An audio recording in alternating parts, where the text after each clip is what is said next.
Un jour, j'étais avec un ami qui est gardien d'immeuble, et puis on parlait de ce métier-là, et puis pour moi, ça a été, je me suis dit, voilà, bingo, c'est exactement ce que j'ai envie de faire. Si vous voulez, avant de faire gardien, j'étais sportif de haut niveau. Et du coup, plus je passe les jours dans ce métier-là, plus j'apprécie ce que je fais. Le métier de gardien, c'est un vrai métier. Ce n'est pas un métier que l'on fait en dilettante et ce n'est pas un métier qu'on fait à défaut d'autre chose. On est avec les locataires, on est avec les entreprises, on est technicien, on fait des petites manutentions et on est très très content de faire ce job. C'est un métier super.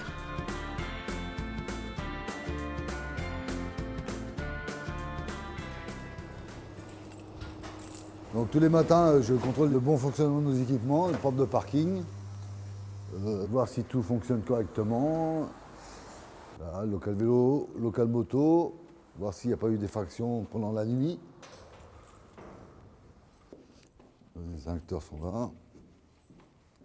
Oui, bonjour, Madame Bagdadi, Mobilière 3F. Apparemment, vous êtes venue sur le site tout à l'heure, hein. D'accord, parce que le Skydome est ouvert, il faut venir le fermer en urgence. Merci. Et il y a autre chose, il y a la chaufferie, la porte elle est ouverte, il faut vraiment la fermer, hein. J'ai déjà fait la demande. Je suis devenue gardienne parce que j'ai fait une formation chez Franchir, formation donc, de gardienne d'immeuble qui a duré 2 mois. Le but du développement durable, c'est quoi? Vous, en tant que gardien d'immeuble sur place, ça sert à quoi le développement durable? Améliorer le cadre de vie. Maîtriser les charges. Maîtriser les charges. Donc, en tant que gardien, j'ai bénéficié de formations chez des entreprises de formation telles que AFPOLS, le CEFLU. Alors, pour citer des thèmes de formation, il y a eu connaissance du monde HLM, il y a eu réaliser des états des lieux d'entrée et de sortie, des visites conseils, aussi dans les relations humaines. On ne peut pas venir d'un seul coup et dire voilà, je vais savoir faire ça, non. On ne peut pas. Obligé d'être formé. On a toujours des surprises. On n'a jamais le même planning. Des fois, on a des choses plus urgentes que d'autres. On rencontre pas mal de personnes. Qu'on nous demande des choses administratives, qu'on nous demande des choses techniques. Aujourd'hui, on fait le ménage, demain, on fait les ampoules, demain, on peut remplir des papiers administratifs pour des locataires. Ce qui est aussi intéressant, c'est qu'on suit les états des lieux de A à Z jusqu'à la relocation. Donc, c'est vraiment varié. Donc là, on va aller faire la surveillance du patrimoine. On le fait tous les 15 jours, on fait le tour en fait, du site et on regarde s'il y a des dysfonctionnements. Et s'il y en a, on fait appel aux prestataires, on passe nos bons de commande et on répare ce qu'il y a à réparer. C'est vrai qu'il y a longtemps, être gardien, c'était plus concierge, etc. Maintenant, c'est un métier reconnu. On n'est plus considéré comme la personne qui était là pour rentrer et sortir les poubelles. Et les partenaires locaux nous appellent, nous, directement, pour que l'on aille à leur réunion et puis qu'on donne notre avis sur les problèmes rencontrés sur site. Donc là, on est dans le hall du 211, où il y a eu un sinistre dernièrement.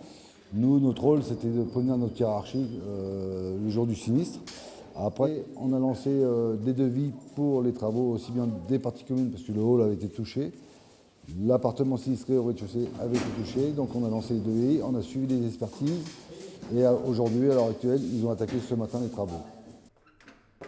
Une commande qu'on a faite, on va regarder ce qui a été fait, si ça a été bien fait, si c'est fini. Et une fois que c'est fini, on valide. Par exemple, mon responsable ne valide pas mes travaux. C'est moi qui dois les valider. Aujourd'hui, on ressent très bien que le gardien est le moteur de sa résidence. Je veux dire, vous mettez un gardien différent d'une résidence à l'autre, les résultats peuvent être complètement opposés. Il faut être exemplaire, il faut être un super citoyen et il faut aimer les gens. Il faut vraiment aimer les gens. Ah oui. Alors effectivement, vous avez une fuite sous siphon.